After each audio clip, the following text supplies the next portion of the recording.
Verset 6.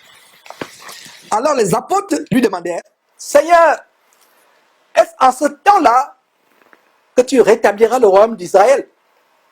Est-ce en ce temps-là? Ils posent la question. Ils avaient posé la même question sous une autre forme en Matthieu chapitre 24, verset 36. Quand est-ce qu'il y aura la fin du monde? Ils posent la même question. Même s'ils avaient passé plusieurs années à écouter les enseignements de Jésus-Christ concernant le royaume céleste de Dieu, leurs intelligences étaient focalisées sur les choses de la terre. Ils disent, est-ce en ce temps-là que tu rétabliras le royaume d'Israël? Quel temps? De quel temps il s'agit ici? N'oubliez pas que Jésus leur a dit, dans peu de jours, vous recevez le Saint-Esprit. Donc ils se disent, ils demandent à Jésus, est-ce que c'est dans quelques jours alors que, Seigneur Jésus, tu vas rétablir le royaume d'Israël? Est-ce que vous comprenez? Parce que bien des fois, des chrétiens ont lu le verset 6 et n'ont pas compris ce que signifie en ce temps. Quel temps? Je vous ai dit, quand vous lisez la Bible, posez-vous souvent des questions de logique grammaticale. Les apôtres réunis lui demandaient, Seigneur, est-ce en ce temps-là que tu rétabliras le royaume du Seigneur? Enfin, le royaume d'Israël. Pas le royaume du Seigneur, le royaume de Dieu, le royaume d'Israël. Vous posez la question, quel temps? C'est que Jésus leur a dit dans peu de jours. Donc ils pensaient que dans quelques jours, ils devaient non seulement recevoir et la puissance du Saint-Esprit, et ça devait être le rétablissement du royaume d'Israël sur terre. Même s'ils avaient passé plusieurs années à écouter les enseignements de Jésus-Christ concernant le royaume céleste de Dieu, leur intelligence, leur pensée était focalisée sur les choses terrestres. Ils demandent si c'est dans peu de jours, au moment de la réception du Saint-Esprit, que le royaume de Dieu devait être, le royaume d'Israël devait être aussi établi. N'oubliez pas que, mes frères et sœurs, Israël était sous colonie romaine. Et ils se demandaient, est-ce dans quelques jours, quand nous allons recevoir le Saint-Esprit, que Israël va être libéré de la colonie, de la colonisation romaine? Ils pensaient toujours à un royaume terrestre. Ils avaient oublié tous les enseignements que Jésus leur donnait. Ils avaient oublié comment Jésus leur recommande en Matthieu chapitre 6, verset 19 par exemple. Ne vous amassez pas les trésors sur la terre, ne pensez pas aux choses de la terre. C'est malheureusement ce que font de nos jours les adeptes diaboliques de l'évangile de la prospérité, du Kingdom Now, qui viennent des États-Unis avec les gens comme Oral Robert, Kenneth Copeland, Kenneth Hagin, et que les Masolo Chinasi, Mamadou Karambiri, Ivan Castano et autres sont en train de reprendre, de véhiculer l'évangile diabolique. Ils ne pensent qu'aux choses de la terre. Les apôtres voyaient charnellement Israël devenant une grande nation et remplaçant Rome comme étant la plus grande nation de la terre. Ils le voyaient de manière charnelle. Ils voyaient Jésus-Christ devenant le roi de cette nation et chacun des 11 apôtres étant à la tête d'un cabinet ministériel. Voilà ce qu'ils voyaient, mes frères et sœurs. Quand ils posent la question, est-ce à ce temps-là que tu rétabliras le royaume d'Israël? Ils ne se soucient pas du royaume de Dieu.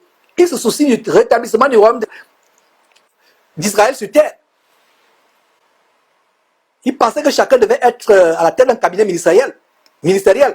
Donc, quelle ne fut pas leur grande surprise, leur stupéfaction et leur déception immense quand Jésus fut soudainement élevé au ciel. Ils pensaient qu'après la résurrection, ils avaient oublié tous les enseignements de Jésus-Christ. Ils pensaient qu'après la résurrection, c'est un royaume très grand qui devait s'établir. Rome devait être détrônée comme la plus grande puissance de la terre à cette époque. C'est Israël qui devait devenir la puissance numéro 1. Il devait devenir des ministres, Jésus devait être le roi. Et quelle surprise quand Jésus, subitement, comme on va voir par la suite, est élevé. Il va au ciel. Il disparaît dans les nuées. Sous leurs yeux, comme on le verra dans quelques minutes. Mais, après la réception du Saint-Esprit, aucun d'eux ne va plus s'attacher aux choses de la terre. Aucun d'eux ne va plus penser au royaume d'Israël physique. Tous passeront à la Jérusalem céleste. Donc si ces adeptes de l'évangile diabolique de la prospérité du Kingdom Now du royaume maintenant avaient vraiment le Saint-Esprit, le Saint-Esprit devait leur enseigner que le royaume, le gouvernement, que ces faux apôtres que nous dénonçons veulent établir, ils se disent qu'ils sont des rois. La plupart des églises se transforment en des camps, en des casernes militaires. De plus en plus, vous voyez les pasteurs qui ont des cannes comme des rois. Des cannes comme des rois, des cannes magiques comme des rois. Ils ont des couronnes sur la tête comme des rois. Ils ont des chaises, des trônes royaux. Regardez dans ces églises que nous dénonçons. Ils ont le trône. Vous pensez que c'est par hasard? Ils ont mangé à un évangile diabolique. Le diable les a séduits avec un évangile de mort. L'évangile qui leur montre qu'ils peuvent être des rois sur terre. Ils ont des garde-corps. Regardez de plus en plus ces pasteurs qui ont des garde-corps, qui ont des limousines, qui ont des motards, des cortèges présidentiels avec sirènes. Des motards avec sirènes. Des garde-corps, des chevaux. Ou même le tapis rouge. Il y a des limousines avec plaque d'immatriculation ayant leur nom. Ils n'ont pas le Saint-Esprit. La Bible parle de ces hommes sensuels n'ayant pas le Saint-Esprit. Les disciples de Jésus-Christ, avant la réception du Saint-Esprit, pensaient charnellement. Sans le Saint-Esprit, vous allez penser charnellement. Vous allez voir les choses de manière charnelle. Mais une fois que le Saint-Esprit descend sur vous, le Saint-Esprit va commencer à vous enseigner les choses. Vous ne verrez plus les choses charnellement. Voilà la preuve que quelqu'un a la puissance du Saint-Esprit dans sa vie. Mais ces pasteurs qui se font conduire, se font porter. Ce pasteur Eddie Long qui est mort de sida du côté d'Atlanta qu'on a dénoncé. Et il est mort de sida après avoir abusé des petits garçons dans le bureau de son abomination à Atlanta qu'il appelle Église. Après ce scandale, vous voyez comment les gens les lèvent sur un fauteuil, un trône royal. 4 personnes soulèvent le fauteuil royal, on le balade dans la salle et on crie « Voici votre roi !» Vous voyez, de plus en plus, ces pasteurs prêchent, il faut d'abord qu'on soulève sa chaise. Ils ont des trônes à part. Ils ont des cortèges présidentiels. C'est un autre évangile, mes frères et sœurs. Est-ce que vous pouviez penser que ce verset 6, que nous sommes en train de lire, a une relation avec l'évangile de régner maintenant, du royaume maintenant, d'être roi sur terre avant Jésus-Christ? L'apôtre Paul dit, sans nous, ils ont commencé à régner. Sans Jésus-Christ, ils ont commencé à régner. Ils ne veulent pas que Jésus revienne. Parce que si Jésus revenait, Jésus devait mettre fin à leur royaume. Jésus devait renverser le petit royaume de roi Télé. Allez demander à ces pasteurs que nous dénonçons s'ils veulent que Jésus revienne en réalité. Ils ne veulent pas. C'est la fin de leur royaume. C'est pour ça que l'apôtre Paul disait, sans nous, ils ont commencé à régner. Est-ce que vous saviez que ce verset 6 est le fondement du royaume maintenant? Voilà une grande révélation, première grande révélation, comme nous engageons le livre, l'étude du livre de Actes, mes frères et sœurs.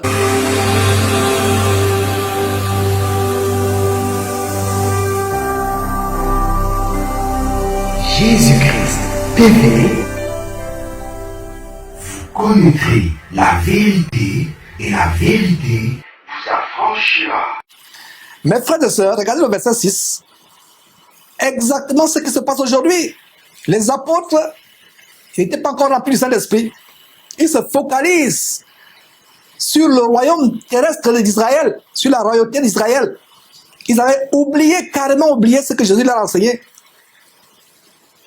Il n'y a rien de nouveau sous le soleil. Près de 2000 ans après, les chrétiens, soi-disant aujourd'hui, pseudo-chrétiens, se focalisent sur le royaume terrestre. C'est pour cela que ces pasteurs ont les garde-corps avec des fusils comme les présidents. Ils sont sur tapis rouge, ils se font porter, ils ont des trônes spéciaux sur lesquels personne d'autre ne peut s'asseoir. Quand vous voyez dans leur synagogue de Satan, qu'ils appellent l'église, il y a des places en plastique, en bois ou en fer. Eux, ils ont le trône bien décoré. Il y a d'autres qui mettent des cordons en or ou en fil cramoisi comme à Hollywood. Ils entourent le podium, l'hôtel avec des cordons en fil cramoisi ou en pourpre pour que les autres... Il faut la séparation. Alors que nous sommes tous frères. Ils veulent être comme des rois. Voilà comment, au verset 6 de Actes chapitre 1, sur votre écran, les apôtres de Jésus ont failli céder à l'évangile diabolique de la prospérité. Vous pensez que c'est par hasard? Verset 6, il demande à Jésus, est-ce dans quelques jours, quand le Saint-Esprit descendra sur nous, que tu vas aussi rétablir le royaume, pas de Dieu, mais le royaume d'Israël. Il se souciait du rétablissement du royaume d'Israël. Israël était sous colonie romaine. Ils avaient marre d'être sous la domination de César et de ses gouverneurs. Pilate et autres, Hérode, n'était qu'un sbire de Rome. Donc ils voulaient se débarrasser de la domination romaine. Alors ils pensent que le royaume devait être physique. Mon frère, ma soeur, si tu as été séduit par l'évangile de Karambiri, Castanou, Masolo, Tunasi, Alf Lukao, Guy Vincent Kodia qui se fait porter comme des rois, qui ont des limousines, qui ont des gardes-corps, si vous avez été séduit par cet évangile, voilà comment les apôtres ont failli être séduits par cet évangile. Mais après le jour de la Pentecôte, ils vont être changés parce qu'ils ont reçu la puissance du Saint-Esprit qui va ouvrir leurs yeux, qui va leur montrer comment ils s'égaraient dans ils allaient s'égarer dans une voie diabolique. Ouais. Ils voyaient charnellement Israël devenant une grande nation, détrônant Rome. Mais après la réception du Saint-Esprit, personne d'eux ne pensait plus aux choses de la terre. Quelle leçon à tirer à ce niveau, mes frères et sœurs? Quelle leçon à tirer? Cela nous montre que nous pouvons abondamment lire la Bible, nous pouvons abondamment écouter les enseignements bibliques, mais si on n'est pas guidé par le Saint-Esprit, notre intelligence continuera à être focalisée sur les choses de la terre, sur les choses charnelles, terrestres. Nos pensées interpréteront toujours tout ce que Jésus a enseigné de manière mondaine, en relation aux choses de la terre, en relation avec les avantages matériels terrestres. Beaucoup de chrétiens aujourd'hui, quand ils vont à Christ, c'est pour être prospères. L'évangile de la prospérité. Parce qu'ils n'ont pas le Saint-Esprit en eux.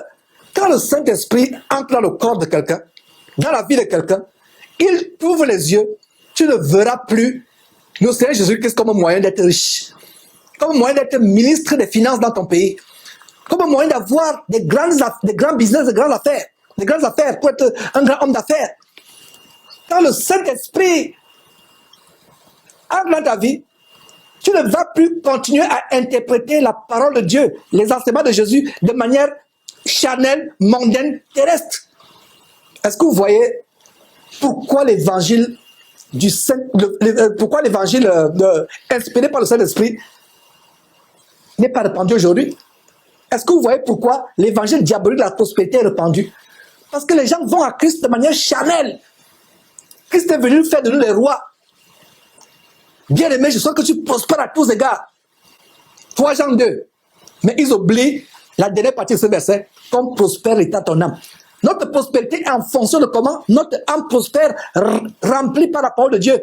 Une âme transformée, renouvelée, qui ne pense plus aux mauvaises choses, qui n'a plus les soupçons dans le cœur, qui n'a plus les mauvaises pensées, les pensées de haine, de meurtre dans le cœur. Une âme renouvelée. Voilà la leçon à tirer. Je reprends cette leçon pour vous qui prenez les notes. La grande leçon, sur la base du verset 6, ils sont devant Jésus-Christ. Jésus-Christ est en train de leur parler. Ils pensent que Jésus sera le roi dans quelques jours. Le royaume d'Israël va s'établir. Ils auront la tête des cabinets ministériels. Je reprends mes frères et sœurs pour vous qui prenez les notes. Je vous encourage à prendre les notes. Le verset 6 nous montre que quelqu'un peut avoir abondamment d'enseignements bibliques. Ils étaient abondamment enseignés par Jésus-Christ. Quelqu'un peut abondamment lire la Bible, écouter les enseignements bibliques.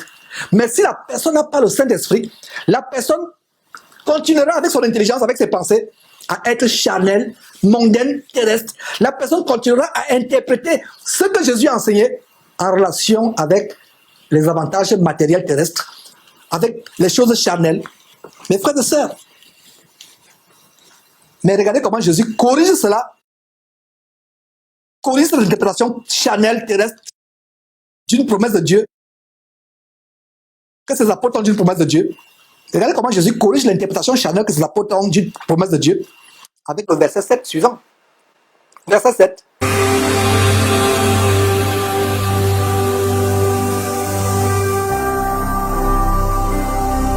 Jésus-Christ TV,